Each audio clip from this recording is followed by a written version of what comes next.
So I went to go check out Pixar's latest installment, Elio. There ended up being an early screening at my theater, and so I thought, why not take the kids out and go check out this movie? Now, when it comes to Elio, this was a movie that originally I really didn't see myself going to see, but I'm not gonna lie to you, being in the theaters and seeing that trailer come up time and time again, it started to grow on me a little bit. Plus, being a parent, I kind of figured that I would find myself in the theater going to see this movie. And that's no shade at animated films or at Pixar. I do enjoy the Pixar films for the most part. The movie Soul still remains to be one of my most favorite that they did and is constantly on replay in my own household. But when thinking about ways to critique this movie, I kind of found it difficult because it's kind of hard for me to give a criticism to an animated film, unless of course it's like an IP that I'm already invested in and really love, like Marvel or Star Wars. But even with that said, when it comes to animated films, I do kind of have higher expectations as far as visuals and spectacle, because I feel like you have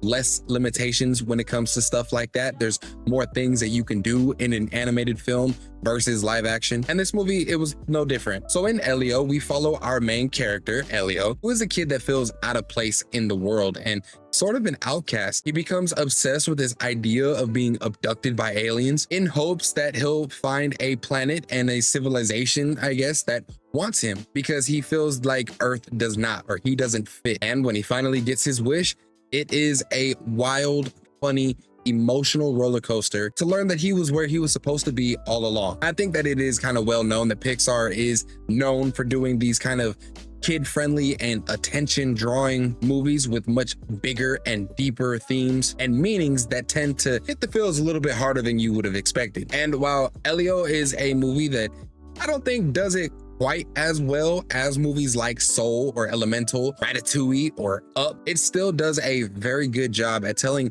an emotional story with a lot of heart. And at the end of the day, it is a lot of fun. I'm kind of combining a lot of my likes and dislikes into one when it comes to this movie. There wasn't a lot of dislikes. There were actually quite a lot more likes for me. Like Elio, our main protagonist.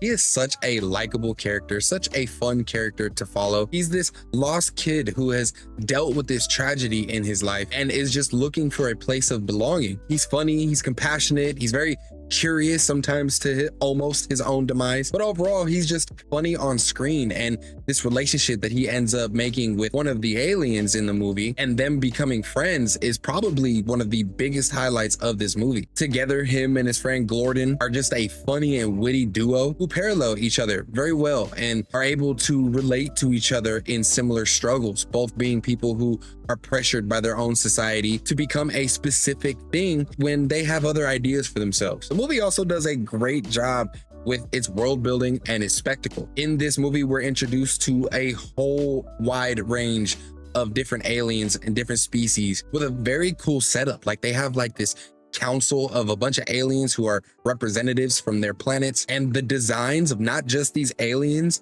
but just like the tech that they have, it's very Pixar, but it's very unique, and everywhere is just extremely vibrant, extremely colorful. And this movie does deliver on visuals that are really cool to look at. Now, I'm not gonna lie though, I kind of got bullied by my family to go see this in 3D, and I feel like that did hinder a little bit of that colorful atmosphere, because man, those 3D glasses are trash. Bunch of oily fingers all over them, and you can't see it. It makes the whole screen darker than it's supposed to be. There were times where I was just lifting my glasses up to make sure that I wasn't tripping and that it was brighter than what I thought. And more often than not, yeah, it was the glasses. The movie is very colorful, very bright, but those glasses, man, I'm not a fan of 3D. But talking about another positive in this movie, I think, is the deeper themes that are going on here. The film does a great job at showing just how much Elio feels like he is just a misfit of Earth and struggles to fit in and even make friends, and feeling like he would be better off on some other planet. His conversations with his Aunt Olga was somewhat of like a Nani kind of character, just trying to do what's best for her nephew and struggling to find this balance between work life and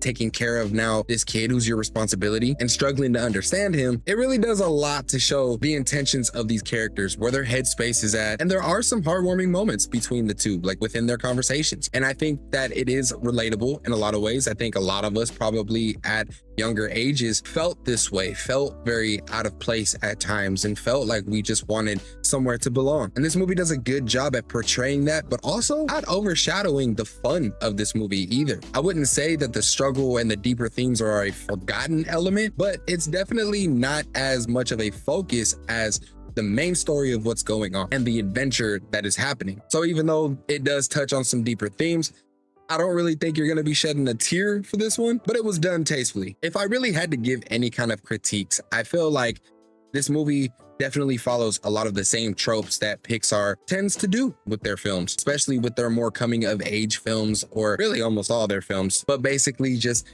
main character sad, looks for adventure, meets a new friend or people, hides a secret that ends up getting outed later, or makes a selfish decision that they knew that they shouldn't, that kind of pisses off their group, leading them to a self-reflection moment, motivating the main character to do the right thing and save the day. Movies like Coco, Inside Out, even Toy Story does stuff like this in their films quite a bit, but at the end of the day, it is a kid's movie. And I think that Pixar deals with these be happy with who you are lessons well enough that I wouldn't hold it against them. I mean, if it ain't broke, don't fix it. At the end of the day, Elio is a fun time if you have kids and you like watching these 3D animations. If you're a fan of Pixar, I think it will definitely hold their attention. You'll get a kick out of it. Some of the comedy that's in there is pretty funny. Elio's gonna crack you up. My kids really enjoyed it, and it'll probably end up being an often played movie in the house whenever it ends up coming to streaming. For Elio, I gotta say that it is an enjoyable time with your kids in the theater. I will say that the movie did kind of feel like it dragged on a little bit longer than it needed to be, but who knows? In the house, that could be a good thing. I'm just kidding. The TV's not a babysitter. But as far as Elio goes, that's really all of my thoughts and comments about it. I'm gonna throw it off to you guys. Are you guys excited to go check this out? Are you taking your families to go see it? If you did stay to the end of this video, I appreciate you so much. Hit that like button so that we can get this out to more people. Also, consider subscribing to the channel. That way you don't miss any future content that comes out and you stay updated. Don't miss out. I know it's been a couple weeks since I've put anything out, but I'm working. That's what I'm doing right now. I'm working, getting on to the next one. But in order for me to do that, I got to get up on out of here. So y'all know how it goes, man. I'm out. Y'all be smooth and stay geeked up.